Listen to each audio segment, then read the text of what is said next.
Welcome to another episode of Café 21. I'm your host, Clara Marquardt, and in the hot seat today, we have a very interesting person. Our guest today is a therapist and trainer, professional in women's sports and health, with an extensive experience with professional athletes. She was the women's health coach for 2 years at Chelsea Football Club and their sport physical therapist for 7 years. Today, she's the founder of Connecting Performance, which focus is neuroscience-based coaching with brain-body-based therapy, and works with Human in the Superhuman division, which is an entity that provides revolutionary technology to improve people's health. So I can't wait to listen and learn from her. And without further ado, I'm pleased to welcome Eva Woods. How are you, Eva? I'm good. How are you, Clara? I'm brilliant. Thank you. So the drill is 3 questions, 3 answers. Are you ready? I'm good. Let's go. Great. So the first question is if you could tell us about your career path. And I ended up kind of going into starting anyway in the sports physical therapy world. And I was lucky enough to work with various professional athletes from some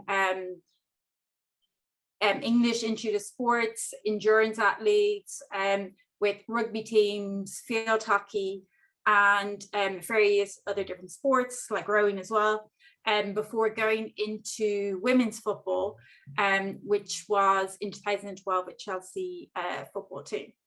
Wow. Amazing. And from there, I guess, while I was kind of working more in the physical therapy side with the medical team, what I began to notice, I think what we all did was, when you've got that athlete on the treatment table, it isn't just about the physical injury, but also a little bit of a mental injury.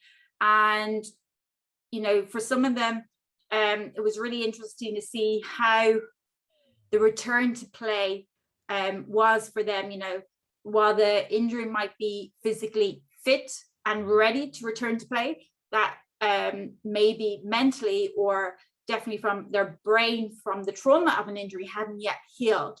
And obviously, because I always say this, first and foremost, that athletes are humans.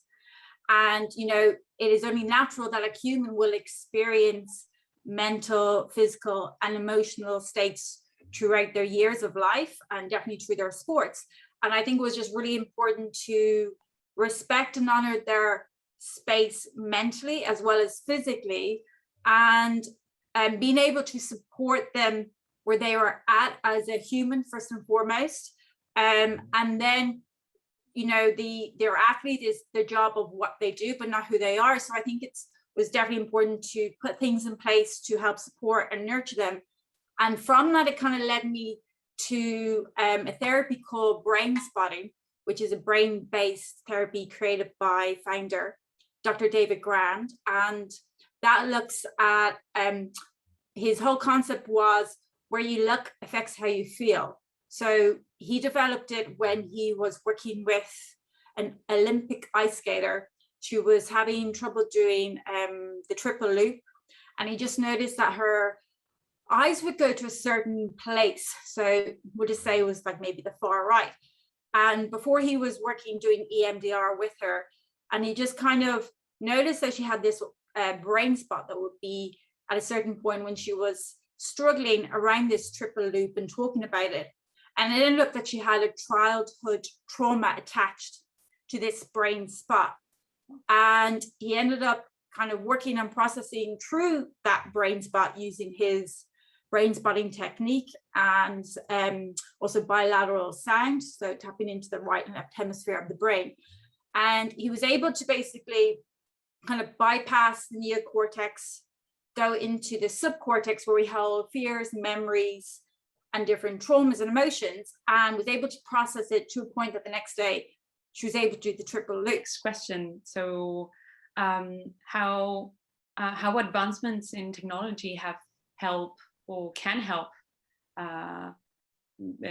in the sport performances? And yeah, I think for the female athlete field, I think we have to, from a technology aspect is definitely create more awareness and educational platforms, at least online for the moment, whether it's through these apps like the Fit Our Woman app is great because it's all science evidence-based, so it's very educational. And you also learn to track your own menstrual cycle and be empowered with information, as you know, and you don't have to be just a professional female athlete to use it. Like anyone can use it, completely free. So that's one area that's, I think, is really good, because you literally have that information on your phone. From definitely from going up a higher level, I think creating educational programs online that we can bring into schools, because, you know, I think it's really important that young female athletes are able to maintain and sustain the sport that they love and enjoy, and not feel, you know, that they have to kind of quit, or, you know, it's a really tricky time and challenging during those like young teenage and puberty years. And I think if we can give them the tools that they can learn about how their body is kind of syncing, balancing, operating, and how they can support it, you know, then there'll be less likely of a dropout, because there is quite high numbers, significant dropout from sports from females because of probably not just having that education awareness. I think that's one part. And then to go up another level, I think there's definitely very new, innovative projects that are out there from a technical aspect that can really help. I know one is definitely a mouth guard that is being developed that can help detect whether head movement or concussion. So that's really going to be significant for, again, for your female athlete, because women actually present with higher cases of concussion compared to men, and it also takes them longer to recover, and actually can maybe impact, again, their menstrual cycle, so from a hormonal element as well. So I think that's really, that would be really significant. I think definitely if we can put more baseline structures in place for not just the female athlete, but also the male athlete. So obviously they do cardiac screening. So I think it'd be really great if we can also get profiling on how your brain, where your brain is at. So there is various different types of brain mapping out there, and we call it QEEG. So this is something that is being developed already at Human and Superhuman, and with Peak Brain, which is a company based in LA that do brain mapping and neurofeedback. And what brain mapping really is, it is an evidence-based foundation of neurofeedback training, and it basically helps us get a screenshot of your brain and then design a protocol specific, tailored to your unique needs and desired outcomes. So imagine that I'm just taking a recording of your brain waves, and we're getting a visual map of your own brain and its activity. And that allows us just to detect like speed, power, distribution, connectivity patterns, and how your brain changes state. So I think what would be really amazing that we can get that in as a preventative measure already. So depending on the sports, but definitely when it is in that pre-season of any sport, that we would go in, get a brain mapping done, so get that baseline score, visual map of that athlete. If there is any head brain injury, mild, even from a mild aspect, or there is concussion depending on the sports, that we can go back, remap that athlete, and then have a comparison of their brain compared to their first time they had their brain map done. Wow. So the last question is, you worked with professional athletes, as you said, and which, I mean, they are always looking to get an edge, pushing the limits of human performance. So the question is how we can learn from athletes to help the health of everyone. Yeah, I think this is a great question, and I'm going to give a very non-scientific answer to this, Perfect.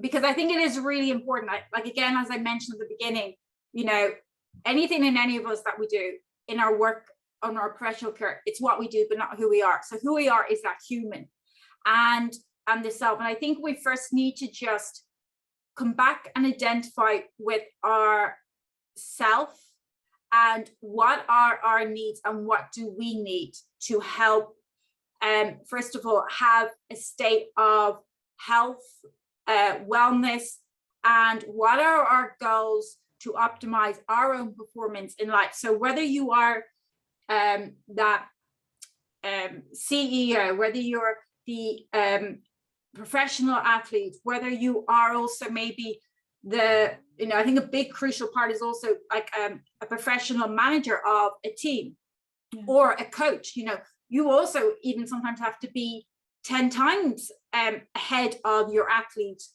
that you are coaching or managing, because you have to be able to be switched on before they are even switched on to be able to deliver the best version of coaching to them. And, you know, I think as well, what we've all learned from COVID is, well, that, you know, health is really, so important, and we've got to prioritize that. And I think that's why I come back to just about the self of sometimes that self-reflection of what part of my health is important to me, and what am I willing to invest in it, and what are my non-negotiables. So if you know that you need something like sleep to help optimize your performance the next day, and that could be, you know, doing simple, you know, tasks of just making sure you feel fresh enough to get up in the morning so that you can go and do whatever your daily routine is, your daily morning. And this can be as well for, you know, whether you are as well someone that's juggling multiple roles. And multiple roles, you could be a parent, a mother, or father, also have to be in that role. You also have to be a role then in your own professional career, to maybe manage others or to help lead others. Or you could be someone that, you know, has to support a team or be a team member.